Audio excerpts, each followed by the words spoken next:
早晨啊，弟兄姊妹，你今日歡呼咗未呢？我哋一齊歡呼，為我哋嘅人生係勝利嘅人生、榮耀嘅人生而歡呼。哈利路亞！以前我哋犯罪，生命呢真係好一塌糊塗啊！經常喺試探中失敗，未嘗勝利。但係主改變咗我哋嘅人生，自從信佢之後呢，人生真係唔同咗。而家可以誇口，我哋係勝利者嚟㗎。以前對住試探呢，總係軟弱無力，但係而家真係唔同咗。我哋都成為咗新造嘅人，一倚靠佢呢，哇，就好似刀槍不入咁，能夠勝過試探，能夠勝過以前總係唔能夠勝過嘅軟弱。點解會從最低點升到咁高呢？真係要感謝主。因為係主首先為我哋得着勝利，佢勝利得太榮耀添，佢唔係僅僅嘅得勝，佢喺十字架上宣告成了，佢已經為我哋徹底嘅打敗咗魔鬼仇敵，佢已經得着天地嘅權柄，為你同我為教會作萬有之首，所以你同我都能夠靠住佢得勝有餘，你同我都係勝利人生。完全係因為主已經為我哋完全嘅得着勝利，羔羊係配得着我哋嘅稱讚，佢係配攞住天地嘅權柄。弟兄姊妹，我哋一齊唱首歌，一齊歡呼，為主嘅勝利歡呼。我哋唱呢神家詩歌第17冊34，你愛勝利太榮耀。咁唱嘅時候呢，我希望大家心靈呢係有體會、有回應，或者你唱完之後安靜落嚟，同主有啲時間面對面，吐露你嘅心聲。好，我哋喺呢一度呢，就一齊唱你愛勝利太榮耀啊！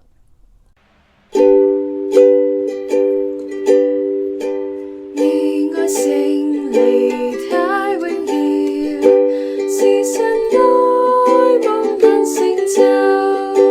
我今生父親孩子，是你最相配佳偶，是聖靈獨一真寶，神的家榮耀出現，十架勝利太榮耀，萬字已永斷裂開，我眾罪全得赦免，我今的雪更白亮，我成為神造的人，毫無瑕疵，全然美麗，十架勝利太榮耀，一切仇敵敗後無言，彰顯深夜神榮耀，顯明神心底情愛，神全美愛夢成就，你配得榮耀和神，你愛勝利太榮耀，神將你成為至高，給你天地的權柄，為教會作萬有之首，一切仇敵都屈膝，你勝利充滿宇宙，你愛充滿光到永遠，宇宙一切受造物都說主寶座的和羔羊配得榮耀，願我生命歸屬你。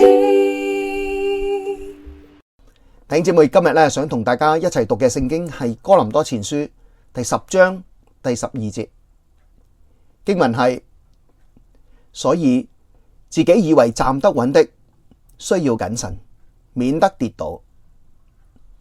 保羅寫信俾哥林多嘅教會，係因為咧嗰度嘅弟兄姊妹雖然擁有好多嘅恩賜，知識亦都豐富，表面上亦都充滿熱心，但係喺屬靈嘅生命上，佢係出現種種嘅問題。佢哋驕傲自滿，爭競分黨，有人甚至咧喺生活中放縱情慾。喺第10章，保羅列舉咗以色列人出埃及嘅經歷作為鏡，用嚟警戒佢哋。儘管以色列人都領受咗神嘅恩典，經歷過紅海，食過嗎哪，飲過從磐石流出嚟嘅水，仲有雲柱火柱嘅引導，但係佢哋仍然喺曠野中屢次嘅跌倒，拜金牛犢，發怨言，行淫，試探神。最後一代人除咗迦勒同約書亞，全部都倒斃喺曠野嗰度，入唔到應許之地。保羅就用呢一段嘅歷史警告哥林多嘅教會，你哋要謹慎，唔好重蹈覆轍。喺呢一度有一句說話，保羅話，所以自己以為站得穩的，需要謹慎，免得跌倒。弟兄姊妹，乜嘢係自以為站得穩呢？就係一種屬靈嘅自滿啊，覺得自己夠叻啦，夠成熟，夠堅固啦，唔覺得自己會跌倒啊。但係聖經提醒我哋，呢個正係危險嘅開始，因為一個人若果以為自己唔會軟弱，佢就會放鬆警覺。一個人若果覺得自己咧掂噶啦，就會對仇敵嘅詭計失去咗敏銳噶啦。屬靈嘅跌倒往往唔係因為大風大浪，反而係因為漸漸嘅被麻木，對小事掉以輕心，就好似行山嘅人咁啊。若果覺得自己腳力好，反而可能咧係會失足喺最平穩嘅路上。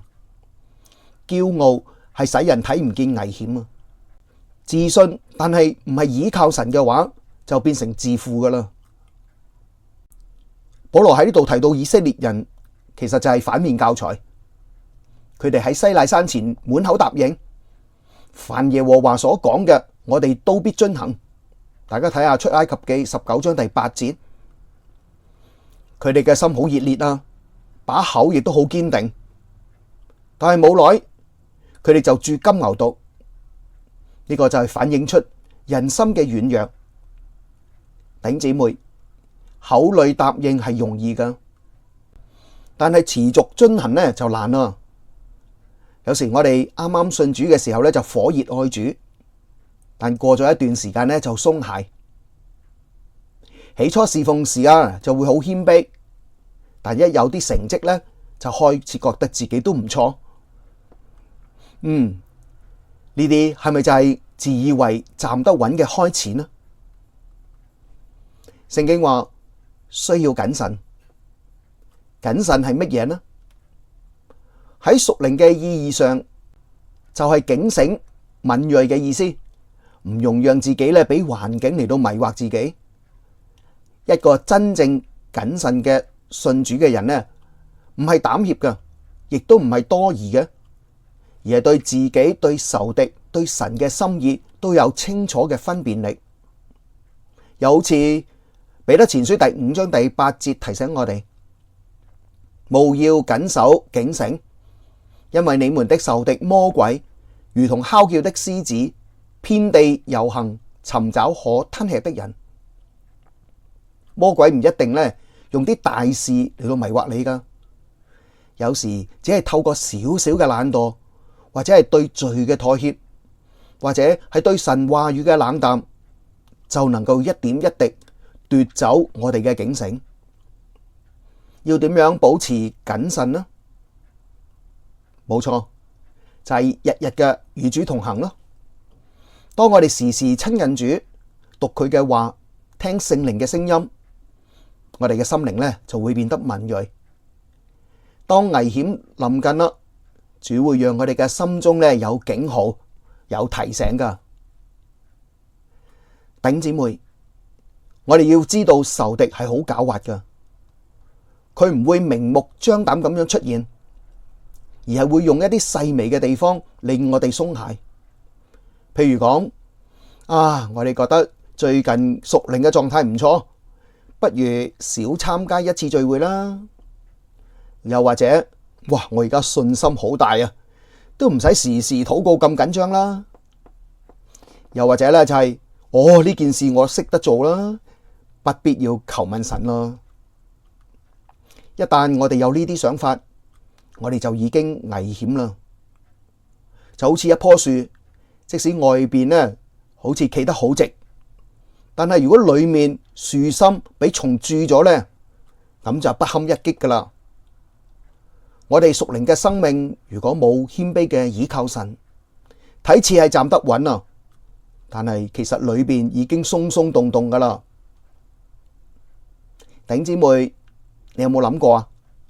我哋所有嘅聰明、恩賜、才幹，原來都唔係我哋自己噶。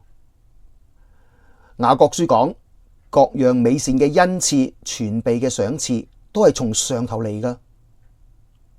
因此，我哋嘅優勢唔應該係令我哋自滿啊，而係應該轉為感恩，讓我哋願意將自己嘅才能、經驗都交俾神，讓佢掌權啦。佢就必定能夠令我哋走得更遠、更穩。弟兄姊妹，若果我哋要保持警醒，就必須保持同主嘅連結，每日花時間禱告、讀聖經，諗到佢嘅話，親近佢，同佢同行。當神嘅話豐豐富富存喺我哋心裏嘅時候，我哋嘅心靈就會被提醒、被引導。弟兄姊妹，屬靈嘅路或者咧會有高有低，有起伏，有挑戰，有成功，有失敗。但係無論我哋站喺高峰或者係低谷，都希望大家都謹記，自己以為站得穩嘅就謹慎，免得跌倒。願我哋一生咧都學識倚靠主，謹慎嘅前行，持守信心，用謙卑嘅心站得穩，直到見主面嘅日子。願主祝福我哋啊！